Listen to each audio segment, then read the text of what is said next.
ज्ञानानन्दमयं देवं निर्मलस्फटिकाकृतिम् आधारं सर्वविद्यानां हयग्रीवमुपास्महे।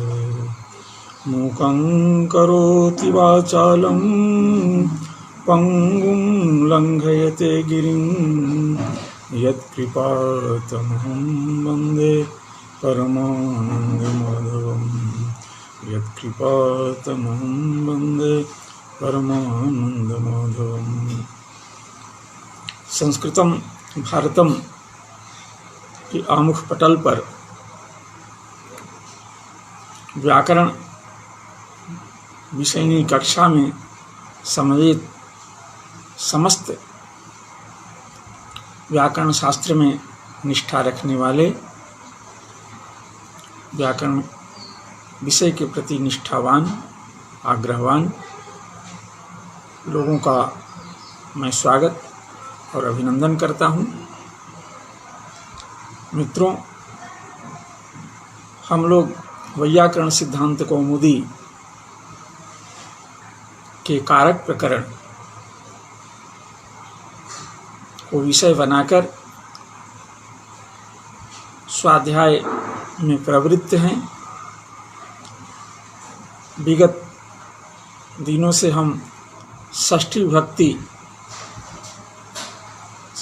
के अर्थों पर विचार कर रहे हैं। किन किन अर्थों में, किन किन सूत्रों से, कैसे निमित्तों के रहने पर षष्ठी विभक्ति होती है इत्यादि को विषय बनाकर हम सबों का स्वाध्याय चल रहा है। आज हम लोग दिवस तदर्थस्य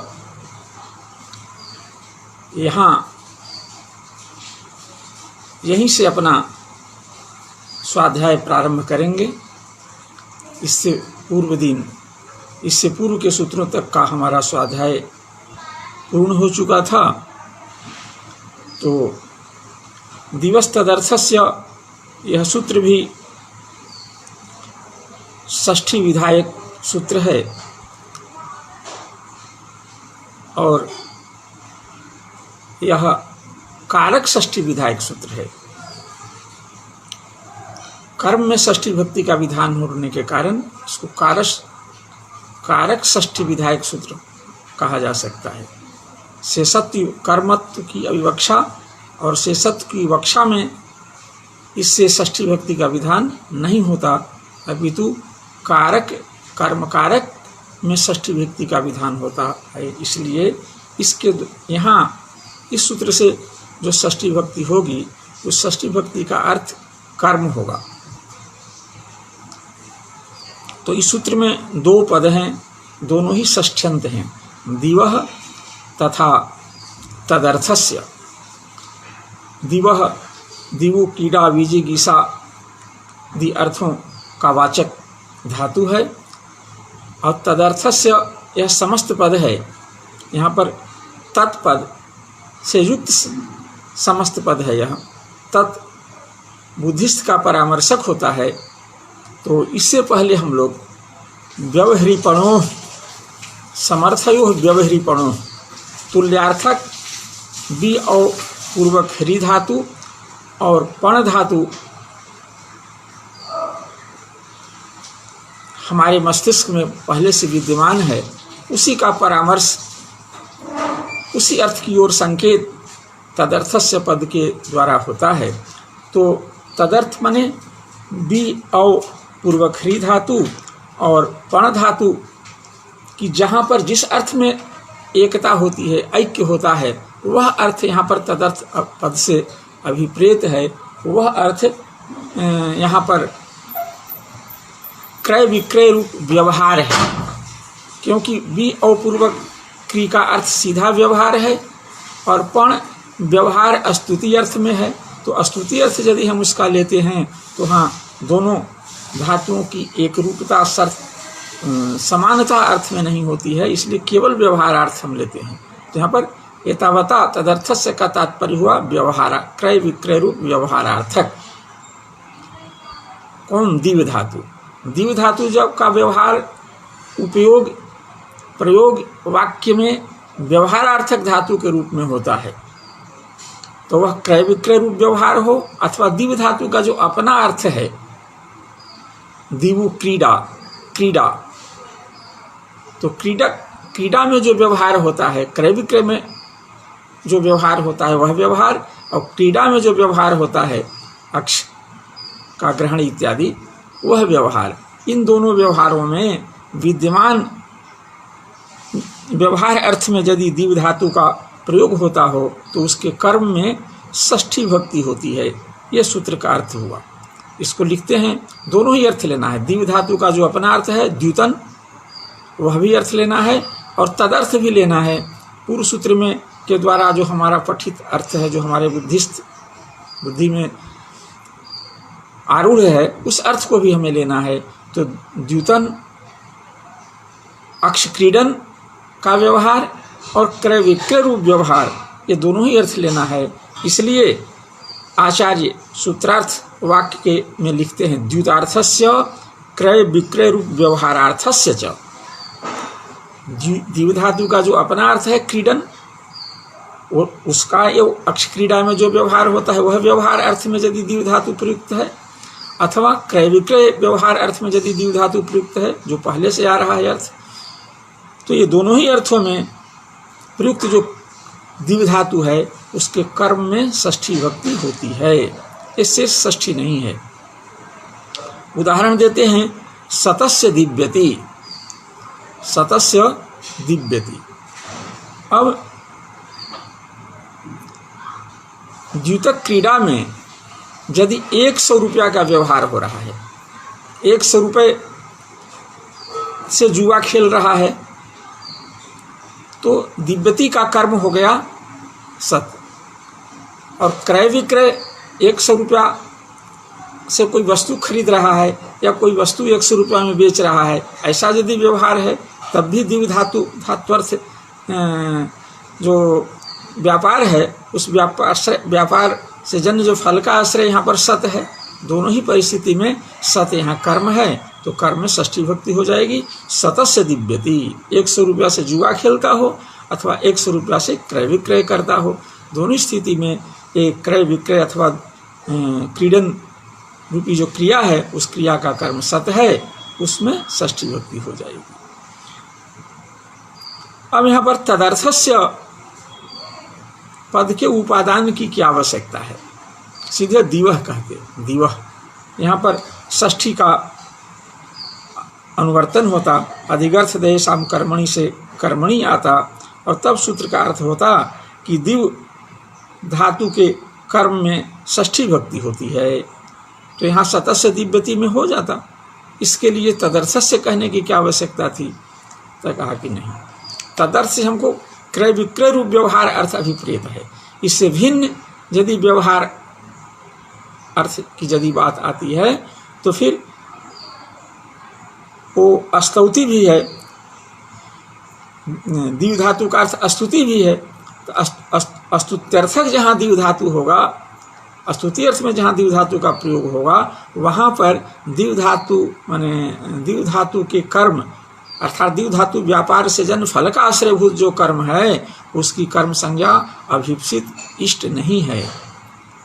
वहाँ पर यदि तदर्थस्य पद का प्रयोग नहीं करेंगे, सीधे दिवह कर्मणि षष्ठी स्यात्, षष्ठी भक्ति भवती कहते हैं, तो यहाँ पर भी स्तुत्यर्थक दिव्य धातु का प्रयोग है, उसका कर्म है ब्राह्मण, उसमें षष्ठी भक्ति हो जाएगी। अनिष्टापत्ति, षष्ठी भक्ति वहाँ होती नहीं है, बस इस सूत्र का लक्ष्य नहीं है, लेकिन अलक्ष्य में लक्षण प्रवृत्ति होगी, सूत्र अतिव्याप्त होगा। इस दोष से बचने के लिए तदर्थस्य पद का उपादान किया गया है। अब तदर्थस्य कहेंगे तो यहाँ क्रय विक्रय व्यवहार अर्थ में अथवा द्युतक क्रीडन अर्थ में दिव्य धातु का प्रयोग नहीं हुआ है, अपितु स्तुति अर्थ में प्रयोग हुआ है, इसलिए यहाँ सूत्र की प्रवृत्ति नहीं होगी। इस कर्म में षष्ठी भक्ति भी नहीं होगी, कर्मणि द्वितीया सीधे द्वितीया भक्ति होगी, तो ब्राह्मणम दिव्यति, ब्राह्मणम स्तौति इत्यर्थ है सूत्र, माने ये उदाहरणार्थ होगा।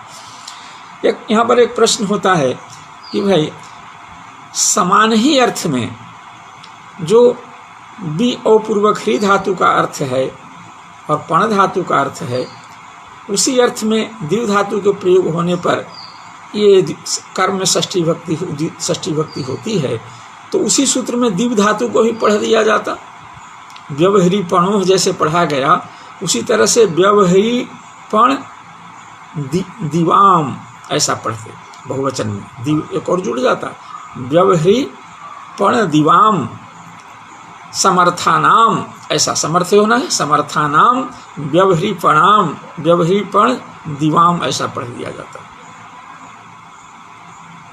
षष्ठी भक्ति जहाँ जहाँ अलग पृथक न्यास से जहाँ जहाँ षष्ठी भक्ति का विधान आप कर रहे हैं, वहाँ वहाँ सब जगह उसकी प्रवृत्ति हो जाएगी। जैसे ये क्या नाम,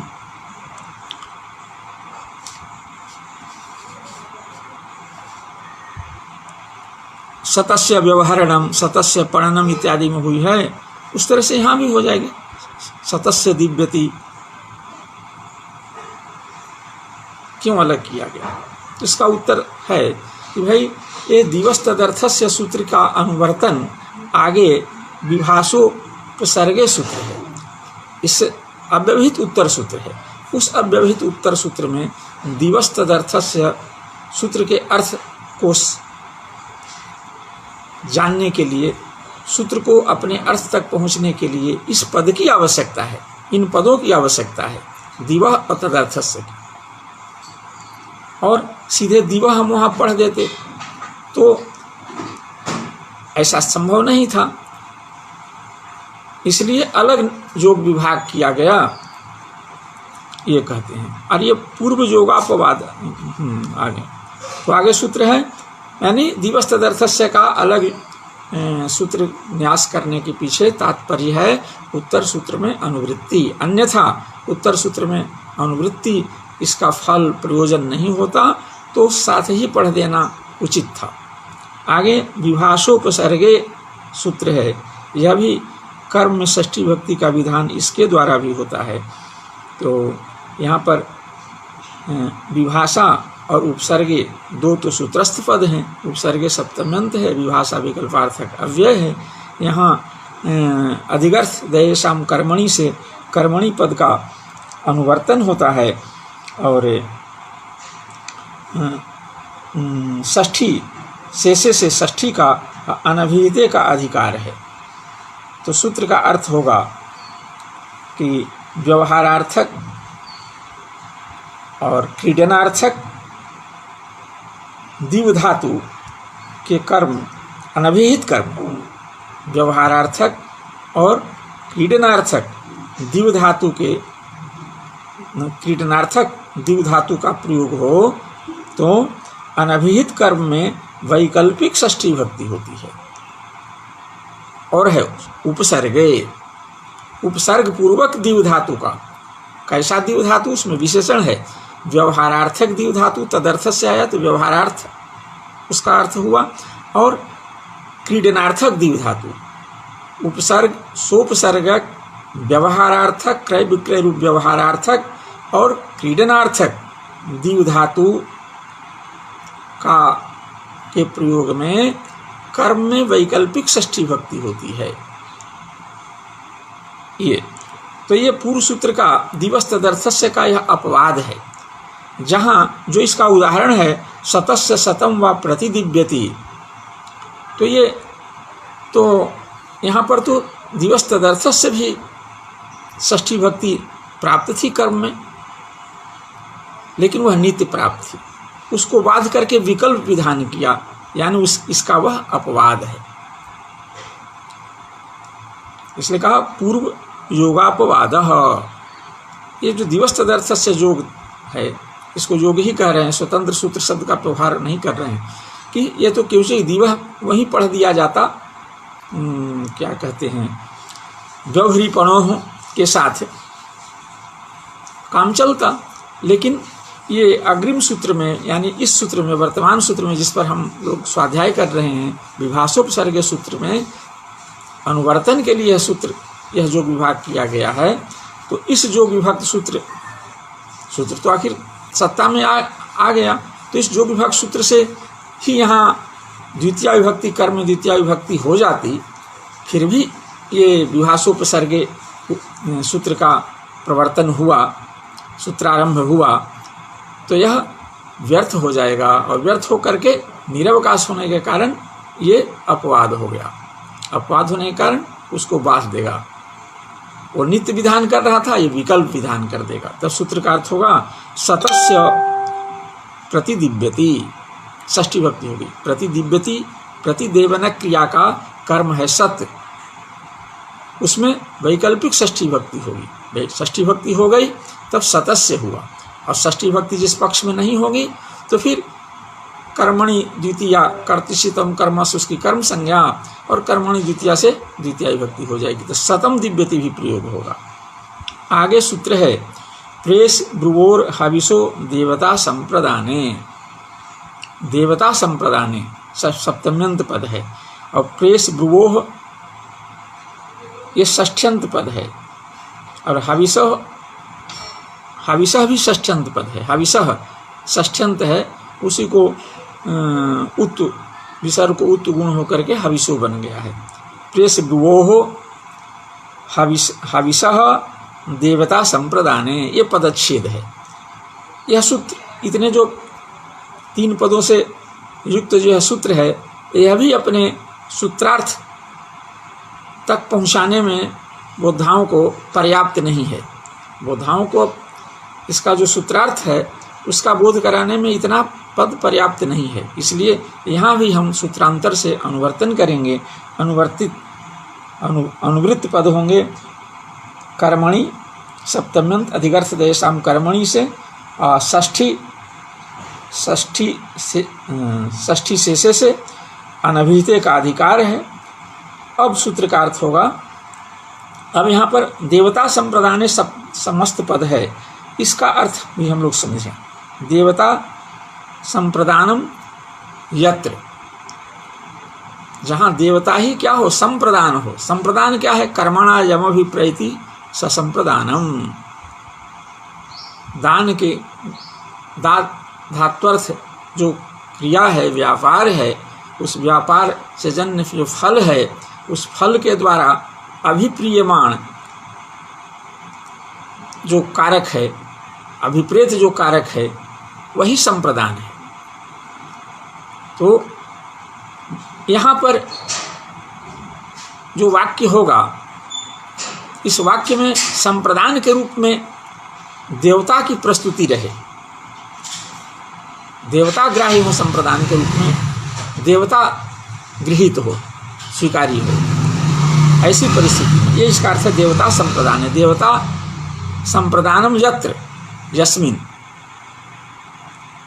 तो अब सूत्र का अर्थ करें इतने पदों के साथ मिला करके, तो देवता संप्रदाने अर्थे, देवता है संप्रदान जिसमें वर्तमानयोः प्रेस ब्रुवोः, यहाँ प्रेस यकार विकरण लगा करके निर्देश किया गया है। प्र उपसर्ग है, इस धातु है, और उसमें यकार विकरण लगा दिया गया। प्रकृति प्रत्योर मध्य यह पतति, यत् पतति तद विकरणम। यहाँ पर प्रकृति है, इस प्र उपसर्ग पूर्वक इस धातु, प्रत्यय है, लडादि प्रत्यय होते हैं, और उनके बीच में जो आता है सार्वधातु संज्ञा प्रयुक्त जो प्रत्यय आता है, उस प्रत्यय के लिए हम विकरण शब्द का प्रयोग करते हैं। तो विकरण लगा देने से किस गण का यह धातु है, इसकी पहचान हो जाती है।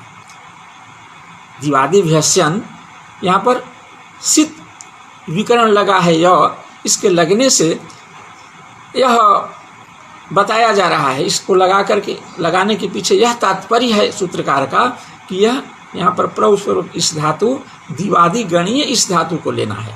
तो दिवादि गणीय इस धातु और ब्रू धातु, ब्रू व्यक्तायाम वाची अदादिगण का, ये दोनों धातुओं का वाक्य में प्रयोग हो तो इसके कर्म में षष्ठी भक्ति होती है, अनभिहित कर्म में षष्ठी भक्ति होती है। लेकिन कर्म के द्वारा अभिप्रियमाण कौन हो, कोई देवता हो, यानी देवता संप्रदान अर्थ है। देवता संप्रदान जहाँ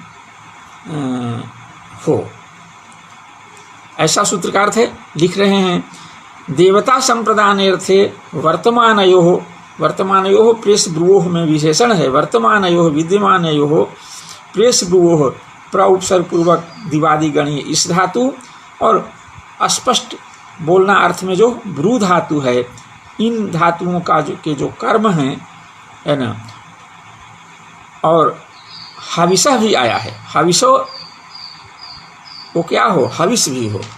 तो यहाँ हविष शब्द स्वरूप परक नहीं है, अपितु हविष का जो अर्थ है वह हविष का अर्थ है देवता के उद्देश्य कर दी जाने वाली वस्तु मात्र को हविष कहते हैं। देवताओं को उद्देश्य कर दी जाने वाली वस्तु मात्र को के लिए हविष शब्द का प्रयोग हुआ है।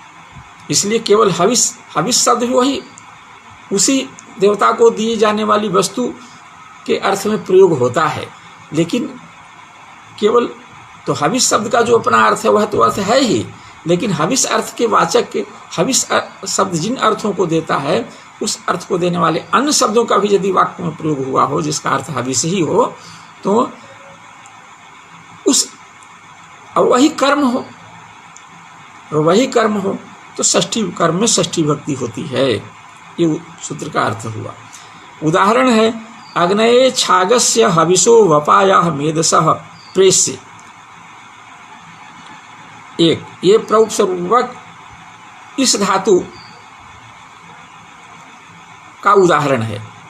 प्रउपपूर्वक इस धातु के कर्म में षष्ठी भक्ति होगी और वह कर्म क्या हो, हविष का वाचक हो, देवतोद्देश्यक द्रव्य का वाचक हो और देवता संप्रदान हो। तो यहाँ देखिए इस वाक्य में अग्नये अग्नि शब्द जो है वो देवतावाचक है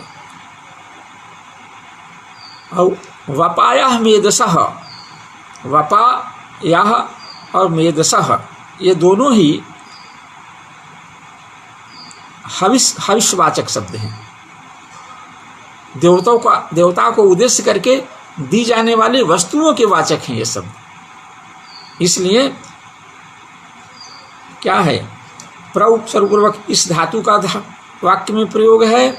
देवता संप्रदानक, यहाँ पर अग्नि देव संप्रदान है, अग्नि को उद्देश्य करके ही यहाँ पर ये वपा और मेद रूप जो हवि है उसको दिया जा रहा है, देवता को संतुष्ट करने की अभिलाषा है।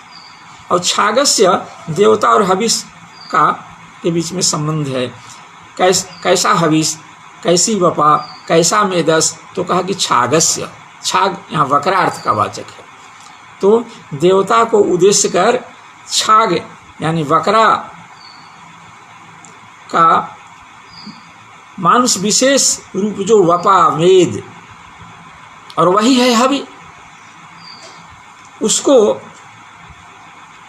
देने के लिए कहा जा रहा है, इच्छा व्यक्त की जा रही है ऐसा करो।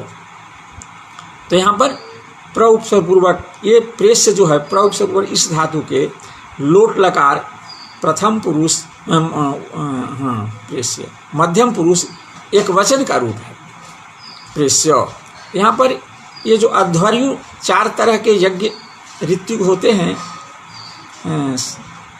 यज्ञ स्थल में, जो यज्ञ का कर्म का निर्वाह करते हैं, यज्ञ कर्मों का संपादन करते हैं, उसमें अध्वर्यु नामक जो याज्ञिक है वो अन्य होता नामक याज्ञिक को या अन्य याज्ञिकों को निर्देश दे रहा है कि ऐसा करो। क्या, तो अग्नि उद्देश्य के छाग की जो वपा और मेदस है उसको अग्नि के उद्देश्य से लाओ, ऐसा है। इस तरह से अनुब्रूही अलग अलग वाक्य में कीजिए। तो एक वाक्य बनेगा अग्नये छागस्य हविषो वपायाः मेधसः प्रेष्य, दूसरा वाक्य बनेगा अग्नये छागस्य हविषो वपायाः मेधसः अनुब्रूही, यह भी एक वाक्य है। तो यहाँ अनुपसर्गपूर्वक ब्रू धातु का प्रयोग है, देवता अग्नि संप्रदान है और हविषार्थक वपा और मेदस शब्द का यहाँ प्रयोग है, वही कर्म है यहाँ पर। तो हविष पदार्थ जो वपा और मेदस रूप जो कर्म है उसमें षष्ठी भक्ति हो गई। तो वपायाः मेदसः हविषः। और छागस्य में जो षष्ठी भक्ति है वो संबंध सामान्य में षष्ठी भक्ति है, षष्ठी से। छाग संबंधी हवि, छाग संबंधी वपा, छाग संबंधी मेदस। ये एक प्रकार के मांस के टुकड़ा को मेदस कहते हैं, जो शायद कपड़ा की तरह फैला हुआ, लंबाई चौड़ाई लिए हुए होता है। आगे सूत्र है कृत्वोर्थ प्रयोगे कालेधिकरणे। कृत्वोर्थ प्रयोगे कालेधिकरणे, ये 3 पद इस सूत्र में हैं। एक है कृत्वोर्थ प्रयोगे समस्त है, काले समस्त सप्तम्यंत पद है, काले भी सप्तम्यंत पद है, अधिकरणे भी सप्तम्यंत पद है। इसमें सबके सब सप्तम्यंत पद हैं। विधेय बोधक और उद्देश्य बोधक पद यहाँ नहीं है। फिर आखिर ये सूत्र का कोई उद्देश्य होगा, कोई विधेय होगा, इनके न रहने के कारण हम सूत्रार्थ तक नहीं पहुँच सकते। इसलिए हम सूत्रांतर की तरफ जाएंगे और वहाँ से अपेक्षित पदों को लाएंगे। तो यहाँ भी अधिगर्थ दयेशाम कर्मणि से, यहाँ तो अधिकरणे ने, कर्मणि का तो निवर्तन हो गया, चूँकि उद्देश्य बोधक पद अधिकरणे यहाँ पर प्रतिपदोक्त है अधिकरणे, इसलिए कर्मणि का निवर्तन हो गया। केवल शेषे और षष्ठी ये आएंगे। अभी तक शेषे पद नहीं आ रहा था, कई सूत्रों से विगत कई सूत्रों में शेषे पद का अनुवर्तन नहीं हुआ है, केवल षष्ठी का हुआ है। प्रेस ब्रुवोर हविषव संप्रदाने विभाषोपसर्गे दिवस तदर्थस्य, इन 3 सूत्रों में लगातार षष्ठी शेषे से शेषे पद का अनुवर्तन नहीं हुआ है, केवल षष्ठी पद आ रहा था। यहाँ शेषे पद का भी अनुवर्तन हुआ, क्योंकि संबंध से कर्मत्व की विवक्षा अथवा अधिकरणत्व की विवक्षा और संबंध सामान्य की विवक्षा रूपी जो शेषार्थ है, उसमें षष्ठी भक्ति का विधान यहाँ करना है। तो कहा कि बीच में तो नहीं हो रहा था, तो मंडूक प्लुत्या अनुवर्तन 2 तरह से होता है। एक धारा प्रवाह, जैसे जल की जहाँ से चलता है अपनी अवधि से लेकर के और गंतव्य तक किसी प्रदेश को, प्रदेश मात्र से उसकी निरंतरता बनी रहती है। एक तो वह अनुवृत्ति है जहाँ से कोई पद किसी पद का अनुवर्तन हो रहा है, और जहाँ तक अनुवर्तन होगा, जहाँ तक के स्वरितत्व प्रतिज्ञा उसकी होगी, वहाँ तक वो जाएगा लगातार। और कई पद जिनमें स्वरितत्व न जो प्रतिज्ञात तो हैं, लेकिन लगातार सारे सूत्रों में तक उनकी पहुँच नहीं है, सारे सूत्रों के अर्थ के संपादक वाक्य के रूप में वे ग्राह्य नहीं हैं। कहीं कहीं बीच बीच में उनका नैरंतर्य का भंग भी हो जाता है, फिर दूसरे सूत्र में चले जाते हैं। तो इस तरह की जो अनुवर्तन है उसको मंडूक प्लुति अनुवर्तन कहते हैं। मंडूक प्लुत्या अनुवर्तन हो रहा है, तो मंडूक प्लुत्या यहाँ विशेष पद का अनुवर्तन करेंगे तो सूत्र का अर्थ होगा। और कृत्वोर्थ प्रयोगे, ये समस्त पद है, यहाँ समास भी हम लोगों को समझ लेना चाहिए। तो कृत्वोर्थ प्रयोगे, यहाँ पर कृत्वस शब्द है, कृत्वस शब्द है, ये कृत्वसुच प्रत्यय होता है। तो कृत्वसुच प्रत्यय का जो अर्थ है उसी अर्थ का वाचक कृत्वसुच प्रत्ययस्य अर्थ इव अर्थ यस्य ययोः येषां वा, जिन प्रत्ययों का अर्थ कृत्वसुच प्रत्यय का जो अर्थ है वही अर्थ को देने वाले जो अन्य प्रत्यय हैं उनको हम कहेंगे कृत्वोर्थ प्रत्यय। तो कृत्वसः अर्थात कृत्वसः अर्थः इव अर्थः येषां ते कृत्वोर्थः, तेषां प्रयोगे कृत्वर्थ प्रयोगे, अथवा तेषां प्रयोगः कृत्वर्थ प्रयोगः तस्मिन् कृत्वर्थ प्रयोगे। ये समस्यमान पद का प्रथमांते न भी अन्वय होता है, और जिस विभक्ति में हमको प्रयोग करना है उसके साथ भी अन्वय होता है। हम प्रयोग के साथ भी कृत्वोर्था नाम का अन्वय करके समास कर सकते हैं, और कृत्वर्थ प्रयोगे के साथ सप्तमी, जिस विभक्ति में हमको इसका प्रयोग करना है समस्त पद का, उस तद विभक्त्यंत के उत्तर पद के साथ भी इसका हम समास कर सकते हैं। तो कृत्वर्थानाम प्रयोगे, कृत्वर्थ प्रयोगे अभी समास संभव है। तो कृत्वर्थानाम ये प्रत्यय कृदंत प्रत्यय है। तो इस प्रत्यय से बने हुए जो शब्द हैं, उन शब्दों का प्रयोग हो तो कालवाचिनी अधिकरणे शेषे षष्ठी स्यात्। तो यहाँ अधिकरणत्व की अविवक्षा हो जाएगी, तो कालवाची जो अधिकरण है उस अधिकरण अर्थ में षष्ठी विभक्ति हो जाएगी। यहाँ षष्ठी अर्थ अधिकरण होगा, क्योंकि अधिकरणत्व की विवक्षा हो जाएगी। तो शेष माने से संबंध सामान्य में, क्योंकि शेष पदार्थ तो केवल संबंध है, संबंध में षष्ठी विभक्ति हो जाएगी, षष्ठी स्यात्। पंचकृत्वो ह्नो भोजनम, पंचकृत्वो ह्नो भोजनम यह है। अब यहाँ पर पंचकृत्वो ह्नो भोजनम में ये 5 बार भोजन करता है, 5 बार करके भोजन करता है। तो संख्याया क्रियाभ्यावृत्ति गणने कृत्वसुच प्रत्यय है। संख्याया क्रियाभ्यावृत्ति गणने कृत्वसुच, क्रिया की आवृत्ति, किसी क्रिया की, भोजन क्रिया, गमन क्रिया, पठन क्रिया, किसी भी क्रिया की बार बार जब होती है और हम उसका आवर्तन उसका होता है, एक बार कोई क्रिया हुई, फिर हो रही है, फिर हो रही है, ये बार बार क्रिया का जो आवर्तन होना, आवर्तन कितनी बार आवर्तन हुआ, यह गणना करना, यही क्या है, इस अर्थ में एक प्रत्यय होता है जिस प्रत्यय का नाम है कृत्वसुच प्रत्यय। तो कोई पंचकृत्वा अह्नो भोजनम, कोई भोजन किया 5 बार, एक बार किया, उसी क्रिया को दूसरी बार किया, उसी क्रिया को तीसरी बार, चौथी बार, 5वीं बार किया, किसी ने गणना की। अब कितनी बार भोजन किया, भोजन क्रिया का किस संख्या से संबंध है, इसको बतलाने के लिए प्रत्यय की कोई शब्द चाहिए। तो ऐसा शब्द के लिए जो संख्यावाचक जो शब्द है, ये तद्धितीय प्रत्यय है, संख्यावाचक शब्द है, क्षमा करेंगे हम कृदंतीय प्रत्यय कह दिए, ये तद्धितीय प्रत्यय है। संख्यावाचक शब्द से ये हम कृत्वसुच प्रत्यय किए, तो पंचकृत्व शब्द बना, उसका प्रयोग होता है पंचकृत्वा। तो एक कृत्वसुच प्रत्यय अथवा कृत्वसुच प्रत्यय में एक अस प्रत्यय भी होता है। इसी कृत्वसुच सूत्र से एक अस प्रत्यय भी होता है। द्वित्रिश चतुर्भ्य सुच प्रत्यय होता है। द्वित्रि चतुर्भ्य सुच से सुच प्रत्यय होता है। ये सुच प्रत्यय का यह सुच प्रत्यय भी, सुच में चकार की संज्ञा उकार उच्चारणार्थ है, समात्र रहता है।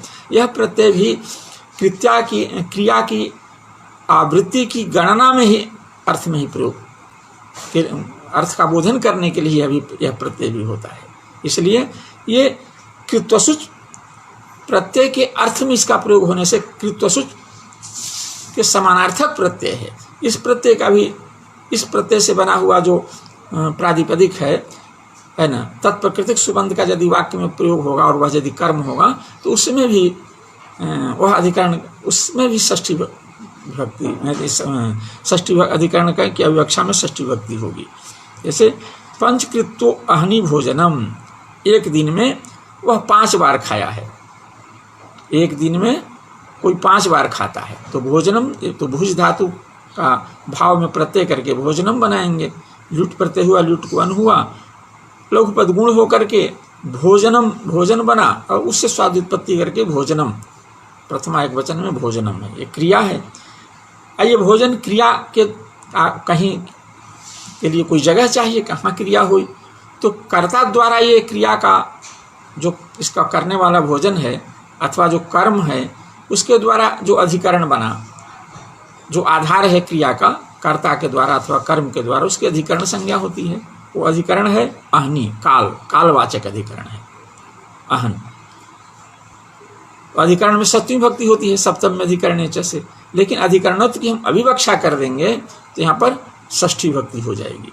पंचकृत्वहनो भोजनम, लेकिन कब होता है ये कृत्वसुच प्रत्यय के अर्थ वाले अथवा कृत्वसुच प्रत्यांत पद का प्रयोग हो वाक्य में, तब जहाँ पंचकृत्व कृत्वसुच प्रत्यार्थक कृत्वसुच प्रत्यय से बना हुआ पद का प्रयोग है पंचकृत्व का, इसलिए अधिकरणत्व की विवक्षा करके वहाँ पर षष्ठी भक्ति कर देंगे। तो पंचकृत्वहनो भोजनम, द्विरहनो भोजनम, द्वित्रिश्चतुर्भ्यः सुच प्रत्यय करेंगे 2 बार।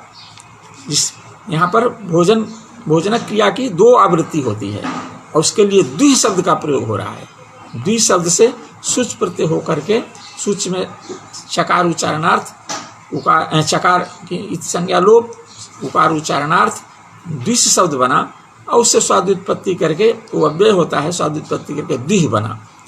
तो द्विह आहनः भोजनम, दिन में 2 बार खाया, एक दिन में वह किसी का 2 बार भोजन हुआ, तो 2 बार भोजन होना अर्थ में यहाँ द्विरहनि भोजनम है। तो इसमें कालवाचक शब्द जो आहन है वो अधिकरण है, अधिकरणवाचक है, उसमें अधिकरणत्व की विवक्षा हो जाने से अधिकरणवाचक उसको न मानेंगे, संबंध सामान्य का वाचक मान लेंगे तो उसमें षष्ठी भक्ति हो जाएगी।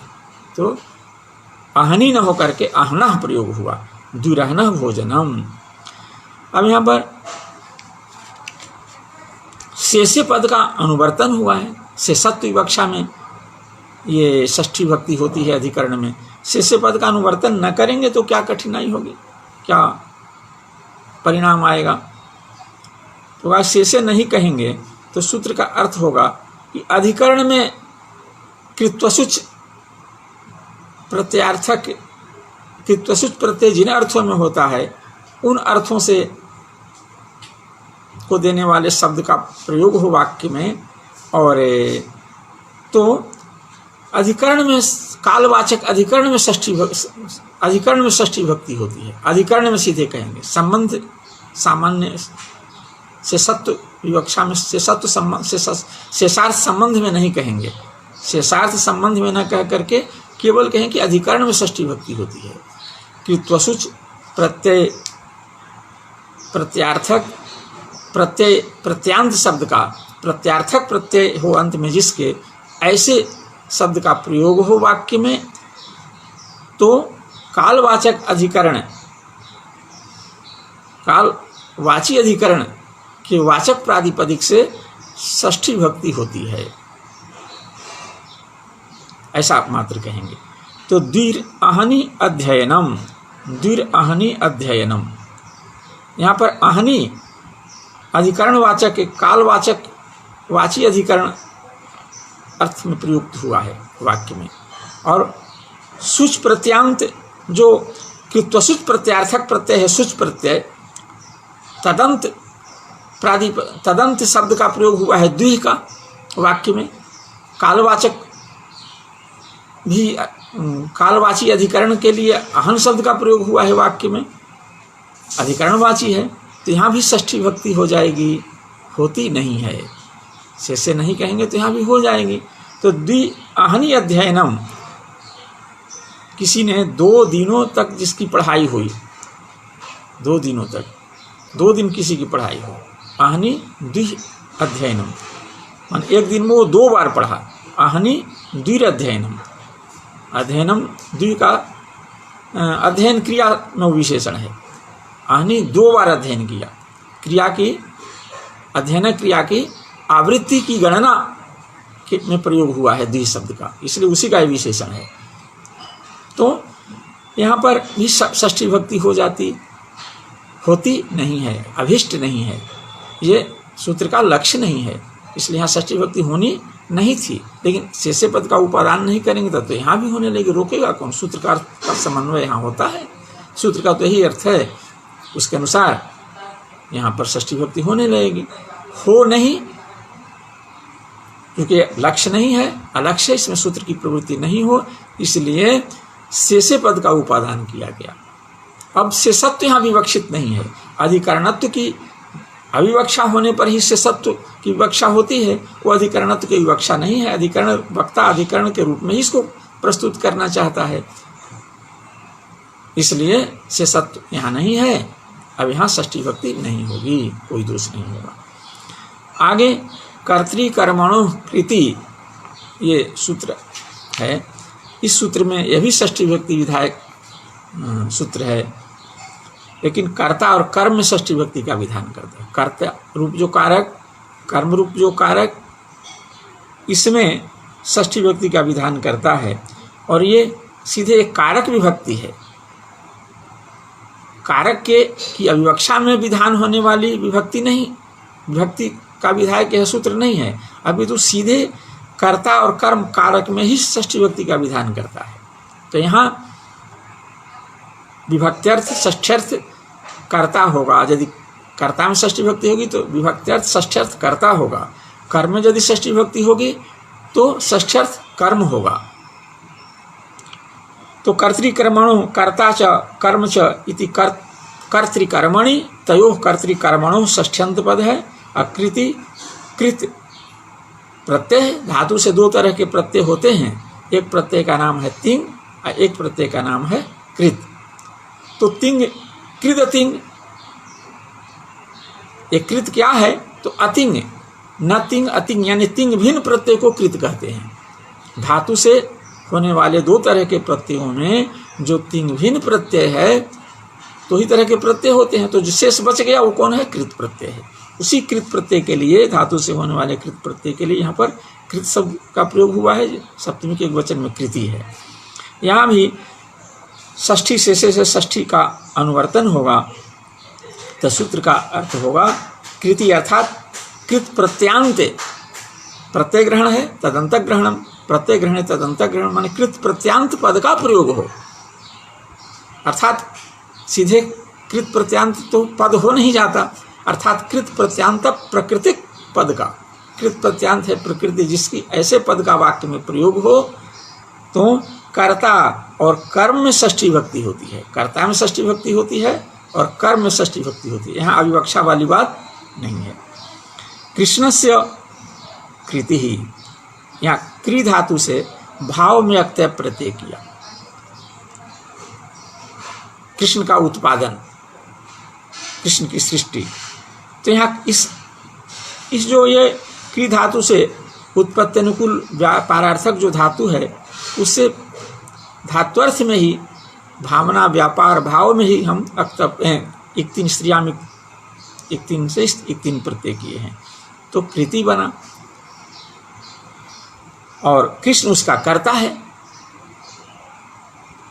तो अनुक्त कर्ता प्रत्यय तो भाव में हो गया, कृत प्रत्यय, कर्ता अनुक्त हो गया था। अनुक्त कर्ता में तृतीय, कर्तृकर्मण तृतीया से तृतीया विभक्ति प्राप्त थी, लेकिन कर्तृकर्मणों कृति के अनुसार तो कृदंत प्रातिपदिक प्रकृति कृति पद का प्रयोग है, तो कर्ता में षष्ठी विभक्ति होनी चाहिए।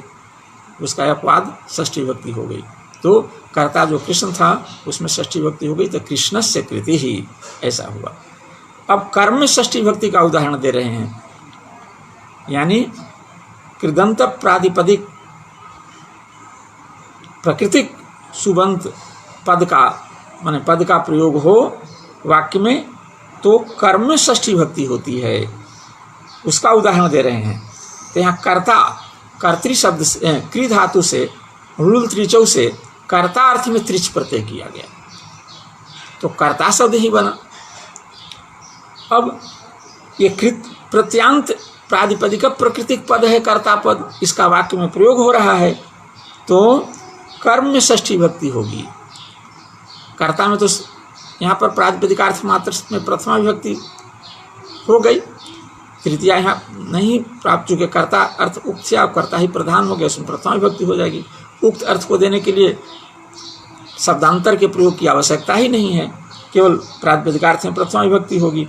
अब कर्म यहाँ है जगत, कर्ता है कृष्ण और उनका कर्म क्या है, जगत। उत्पत्ति अनुकूल व्यापार के आश्रय, अन्य अनधीन उत्पत्ति अनुकूल व्यापार के आश्रय हैं कृष्ण, वो कर्ता है, और व्यापार से जन्य जो फल है उसका आश्रय होने से जगत कर्म है। कर्मणि द्वितीया से इसमें द्वितीया विभक्ति प्राप्त थी, उसको बाध करके यहाँ पर षष्ठी विभक्ति हो गई। तो जगतः कर्ता कृष्ण, गुण कर्मणि वेश्यते वार्तिक है, गुण कर्मणि वेश्यते। तो गुण और कर्म, गुण और कर्म नेता विकल्प से होता है। गुणवाचक यदि कर्म हो, गुणवाचक यदि कर्म हो तो उसमें यानी कृदंत प्रातिपदिक प्राकृतिक पद का प्रयोग हो वाक्य में, और गुणवाचक कर्म हो तो उसमें वैकल्पिक षष्ठी विभक्ति होती है, वाइष्यते, विकल्प से अभिष्ट है यहाँ पर षष्ठी विभक्ति कर्म अर्थ में।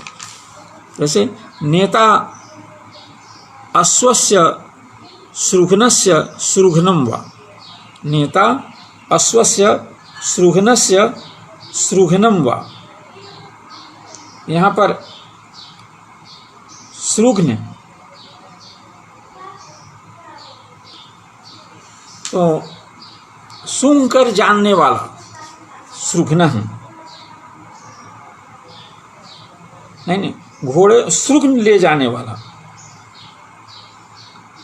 गुण कर्म, गौण कर्म, गुण से यहाँ पर गौण कर्म लिया गया है। गौणे कर्म, दो कर्म होते हैं, अकथितं च से जो कर्म संज्ञा होती है उसमें जो प्रधान कर्म है वह है एक गौण कर्म है, जो अपादानादि की अविवक्षा होने पर उसकी कर्म संज्ञा होती है कथितं च से। ऐसे कर्म को गौण कर्म कहा जाता है। तो जहाँ की जिस किसी वाक्य में प्रधान कर्म का भी प्रयोग देखा जा रहा है और गौण कर्म का भी प्रयोग देखा जा रहा है, तो वहाँ पर किस कर्म में षष्ठी विभक्ति होगी, यह प्रश्न है। इस प्रश्न के उत्तर में लिखता है गौण कर्मणि वेश्यते। वहाँ पर गौण कर्म में वैकल्पिक षष्ठी विभक्ति होती है, ये कह रहे हैं। तो नेता अश्वस्य श्रुघ्नस्य श्रुघ्नं वा, यहाँ नेता णी प्रापणे धातु है, णी प्रापणे धातु से रूल त्रिचो से त्रिच करके नेता बना है, माने नयनक क्रिया का कर्ता, नयनक क्रिया का कर्ता। एक कृदंत कृत प्रत्यय है त्रिच प्रत्यय, और उस त्रिच प्रत्यय से बना हुआ प्रातिपदिक कृदंत प्रातिपदिक है नेत्री, और उसका सुबंत में पद के रूप में प्रयोग है नेता, प्रथमांत पद के रूप में वाक्य में नेता पद प्रयुक्त है। तो ऐसे वाक्य में जो दो कर्म हैं, एक अश्वकर्म है, एक श्रुघ्न कर्म है। अश्वकर्म है और श्रुघ्न कर्म है, नयनक क्रिया के दो कर्म हैं। तो यहाँ पर गौण कर्म है श्रुघ्न, प्रधान कर्म है अश्व। तो वो जो गौण कर्म है उसमें वैकल्पिक षष्ठी विभक्ति होती है। तो जब षष्ठी विभक्ति होगी तो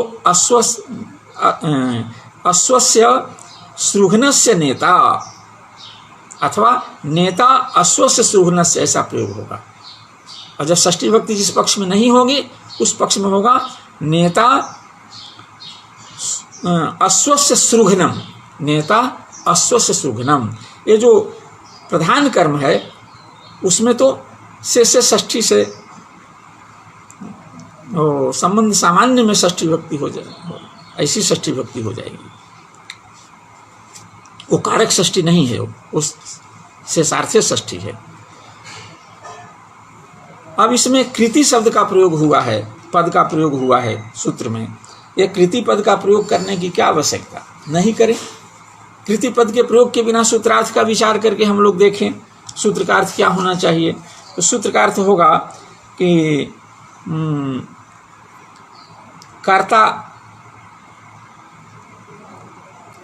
कर्ता और कर्म में षष्ठी विभक्ति होती है। क्रिया बिना न कोई कर्ता होता है बिना क्रिया के, और न कोई कर्म होता है बिना क्रिया के बिना कोई कर्म की भी संपन्नता संभव नहीं है, और क्रिया के बिना कोई कर्ता भी किसी को कोई नहीं कहता है। इसलिए क्रिया की तो स्वतः स्थिति आ जाएगी। तो किसी भी क्रिया का जो कर्ता है अथवा क्रिया माने धातु के अर्थ जो व्यापार है, व्यापार का आश्रय जो है वो कर्ता है, और जो फल का आश्रय है व्यापार जन्य फल का, वो कर्म है। तो क्रिया के साथ संबंध होकर के कारकत्व तो कर्ता और कर्म में यूं ही है। तो ये कारक में जो कर्म कारक है उसमें षष्ठी भक्ति, कर्म और करण कारक में षष्ठी भक्ति होती है, ऐसा अर्थ होगा। तो षष्ठी भक्ति होने लगेगी। कृष्णस्य कृति में भी षष्ठी भक्ति हो जाएगी, क्योंकि जो उत्पत्ति अनुकूल व्यापार रूपी जो भाव है उसका कर्ता है कृष्ण, कर्ता में षष्ठी भक्ति हो जाएगी। ये कर्म जो है कौन, जगत, उसके प्रति कर्ता है कृष्ण, उसमें भी कृष्ण जो कर्ता है, कृष्ण का जो उत्पत्ति अनुकूल व्यापार है, वो व्यापार से जन फल का आश्रय होने से जगत कर्म है, उसमें भी कर्म में भी षष्ठी भक्ति हो जाएगी। जहाँ जहाँ षष्ठी भक्ति कृति पद के साथ आप विधान कर रहे हैं वहाँ वहाँ सब जगह षष्ठी भक्ति हो जाएगी। कृति पद के उपादान करने की क्या आवश्यकता है। अथवा इसको ऐसे समझें कि कोई विशेषण दिया जाता है तो व्यावर्तन के लिए दिया जाता है, अन्य से वस्तु विशेष को, क्रिया विशेष को अलग करने के लिए दिया जाता है। तो धातु से दो तरह के प्रत्यय होते हैं और दोनों प्रत्ययों को बन करके क्रियापद बनते हैं। एक तिङन्तिया क्रिया, धातु से तिंग प्रत्यय होकर के तिङन्तिया क्रिया बनती है, और कृत प्रत्यय होकर कृदंतिया क्रिया बनती है। तो यदि हम कृति पद का उपादान नहीं करेंगे तो क्रिया के संबंध से ही कर्मत्व अथवा कर्तृत्व किसी में आता है। तो क्रिया के प्रति जो कर्ता हो, क्रिया के प्रति जो कर्म हो, उसमें षष्ठी भक्ति होती है, ऐसा अर्थ होगा। तो कृति पद का उपयोग हम उपादान नहीं करेंगे सूत्र में, तो तिङन्तिया क्रिया का यदि कर्म के साथ या कर्ता के साथ संबंध हो तब षष्ठी भक्ति होने लगेगी। जैसे कटं करोति, देवदत्तः कटं करोति, तब करोति क्रिया के साथ देवदत्त का संबंध है अथवा कटम का संबंध है, तो देवदत्तम में भी कदाचित षष्ठी भक्ति हो सकती है, और विवक्षा के आधार पर कटम में भी षष्ठी भक्ति हो सकती है।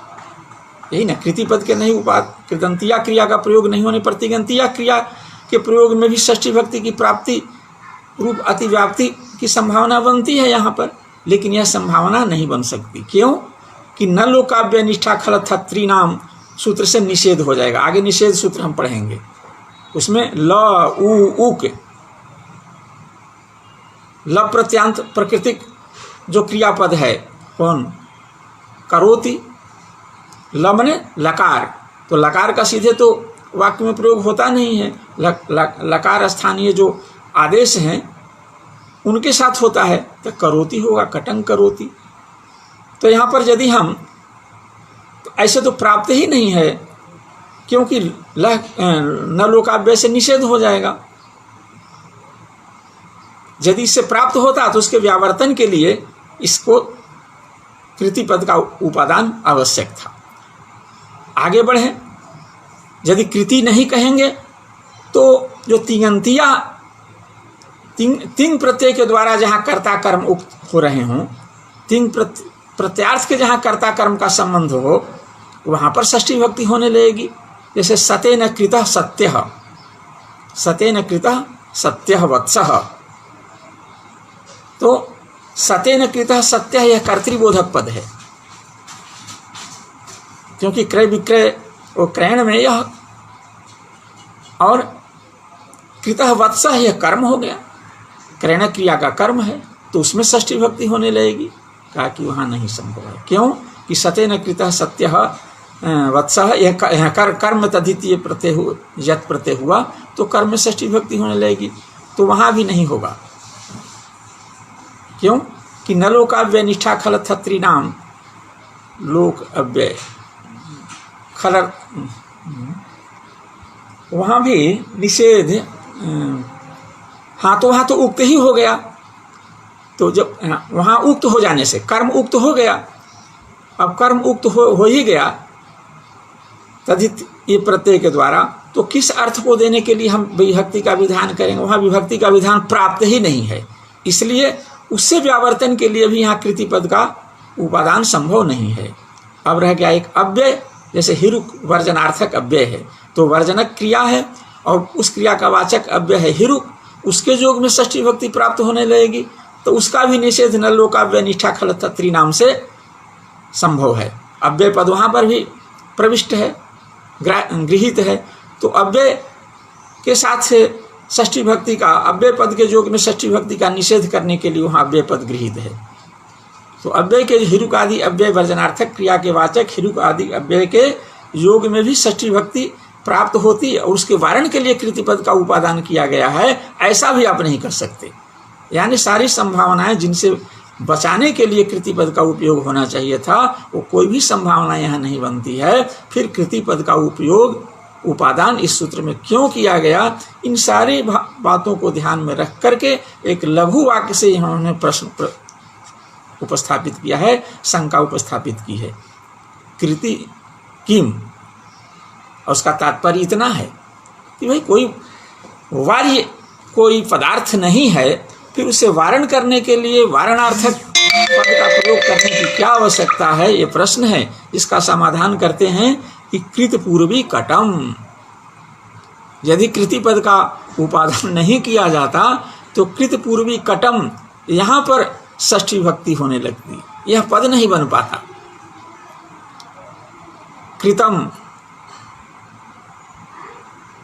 कृतः, कृतम कृतम कृतः कटः पूर्वम कृतः पूर्व कृतः, पूर्व कृतः कटः अनेन, अथवा पूर्वम कृतम पूर्व कृतम, और पूर्व कृतम से फिर हम तद्वितीय प्रत्यय किए